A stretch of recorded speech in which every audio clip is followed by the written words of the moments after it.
A simple woman was humiliated at a will reading until they realized she inherited everything. She was overlooked the instant she entered the will reading.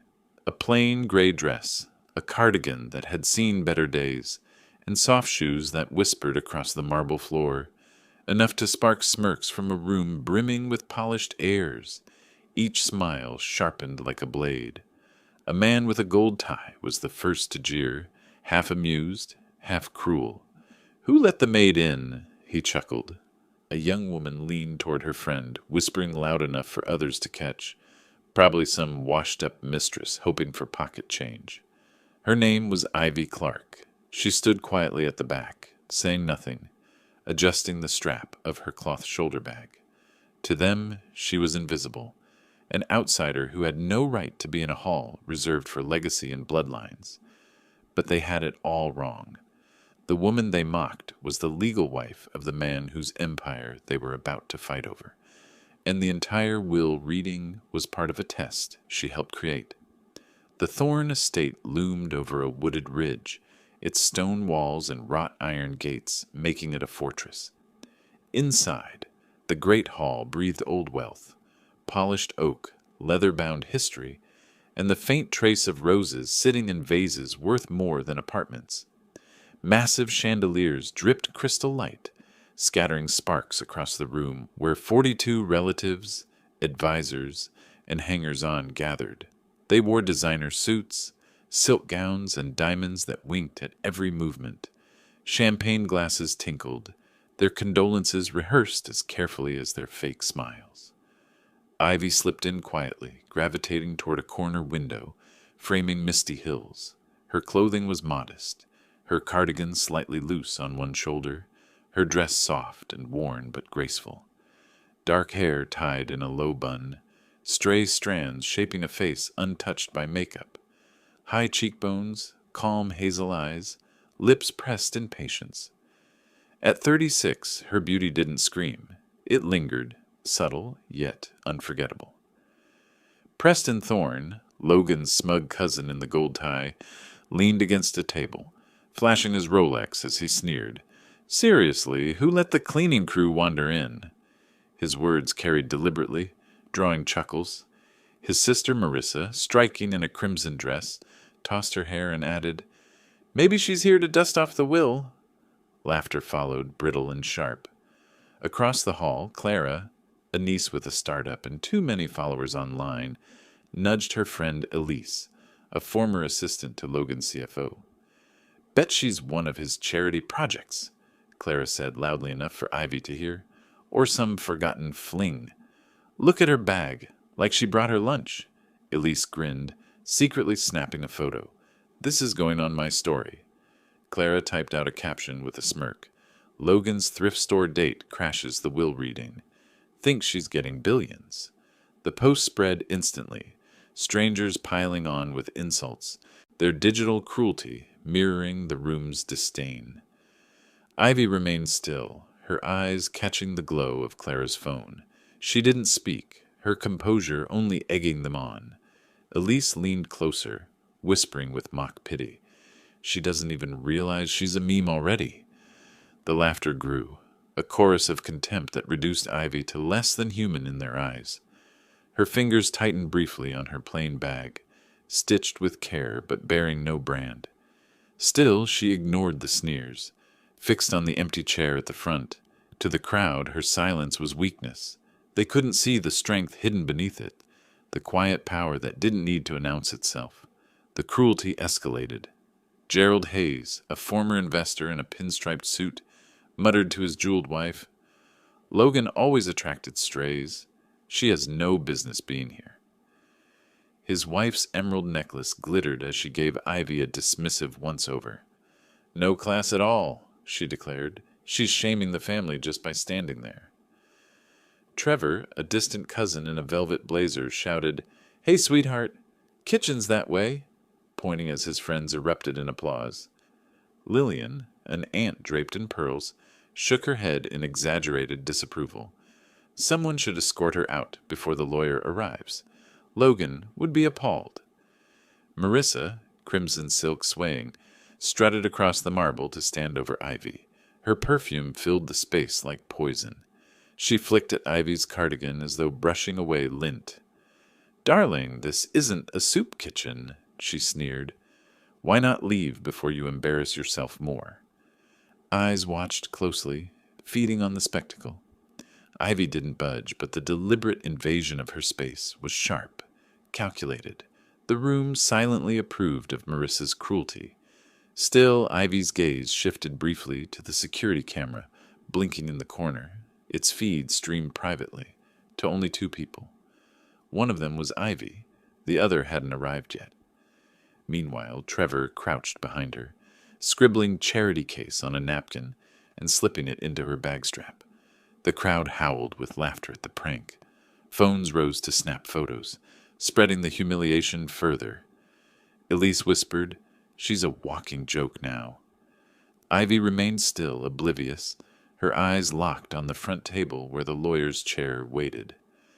At last, Arthur Grayson, the estate attorney, entered precisely at 10. His gray suit was pressed, his face seasoned by decades of fortune feuds. The room hushed as he placed his briefcase down, pulling out a single sealed envelope. Adjusting his glasses, his gaze swept the room, pausing just a heartbeat too long on Ivy. Preston frowned, whispering uneasily to Marissa, "Why's he looking at her?" Then Gerald rose, pointing an accusing finger. "She's a fraud!" His voice rang through the hall. "Logan would never let someone like her near his estate. She's here to con us all." His wife chimed in. "She's probably carrying forged papers in that rag of a bag." Heads nodded, glares sharpened, Ivy suddenly cast as a thief in their narrative. The murmurs swelled. Judgment poured down like lashes, each word meant to strip her bare. And through it all, Ivy stood calm, unmoved. Her silence wasn't surrender. It was defiance. Grayson cleared his throat, his voice slicing through the noise. "We are here to read the last will and testament of Logan Alexander Thorne, executed 3 years ago, verified and binding." Murmurs rippled. Logan's jet had disappeared just 6 months earlier. No body, no wreckage, just rumors. Most assumed he was dead. Many hoped he was. Preston straightened, smirk returning. "Let's get on with it. Who inherits?" Clara's nails tapped her phone, already envisioning the celebratory post. Gerald folded his arms, muttering about stock divisions. Lillian whispered to Trevor about the summer villa in Nice. Ivy remained still, her bag at her feet, watching as Grayson broke the wax seal with deliberate care. The crack echoed in the silence. All eyes leaned forward, breaths shallow, hungry for wealth. And with that, the will began to speak. Grayson unfolded the paper slowly, his words deliberate, falling into the silence like stones into water. "I, Logan Alexander Thorne, being of sound mind, declare this to be my final will. To my family, colleagues, and associates, I leave nothing but the truth. Wealth reveals character, not worth." The hall froze. Preston's grin faltered. Clara's phone slipped in her grip. Gerald's jaw locked tight. His wife's emeralds suddenly weighty. "Nothing?" The crowd echoed in disbelief. Grayson pressed on. "All assets, shares, properties, accounts, and intellectual rights are granted to one person. The only one who stayed by me without expectation. The one who never asked for status, never questioned my worth beyond love. My wife, Ivy." A collective gasp cut the air. Heads whipped around, searching for this mysterious woman. Preston barked out a laugh, disbelieving. "Wife? Logan wasn't married?" Marissa's painted nails flew to her lips. Clara's eyes widened. Elise mouthed, "What the hell?" Gerald shoved his chair back, voice booming. "This is absurd. Forgery. Logan never had a wife." Lillian clutched Trevor's arm, her pearls rattling. "She's not here, is she? Just some gold digger hiding in the shadows?" But Grayson raised a hand, calm but firm. "The documents are legal. Marriage certificate, photographs, personal letters, all here." He opened a folder, sliding out a photo. Logan, younger, laughing, arm around Ivy in a simple white dress outside a courthouse. The date marked 7 years ago. The room erupted in outrage. Preston slammed the table. Lies! Who is she? Clara shouted. Where is this Ivy? Show her. Marissa spat venom. If she's real, why isn't she standing here? Too ashamed to show her face? And then Ivy moved, quiet, deliberate, like a tide shifting. She stepped forward from the corner, flat silent on marble. Her cardigan swayed, her gray dress catching the light as she walked. All eyes turned, their sneers collapsing into stunned silence. She stopped beside Grayson, steady, her plain bag at her side. Preston's tie suddenly felt like a noose. Clara flushed crimson, her earlier cruel post burning on her phone. Gerald sagged back into his chair, while Lillian's pearls seemed to choke her. Grayson nodded respectfully.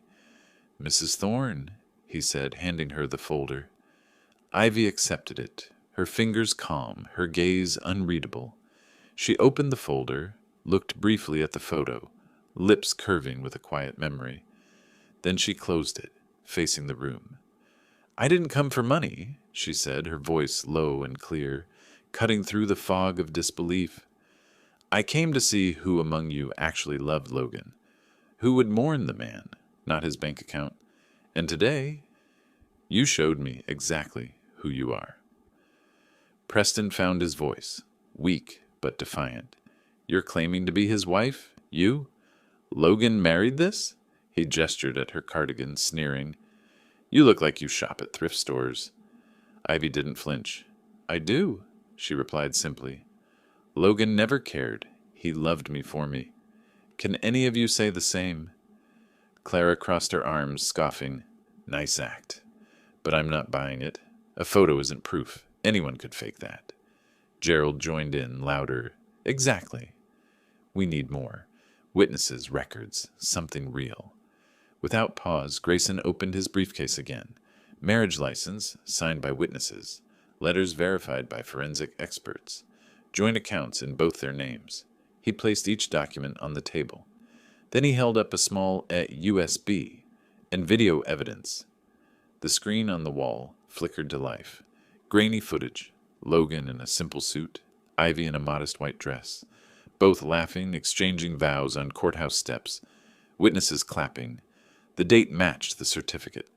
The crowd's defiance cracked. Marissa rose, trembling with rage. This is staged! You set us up! Ivy looked at her calmly, unbothered. Then she spoke, voice sharpened now. You're right about one thing. This was planned. Not to trick you, but to test you. To see if any of you would ask who I was before mocking me. To see if you'd honor Logan's memory, or only claw for wealth. You failed. Trevor forced a laugh, nervous.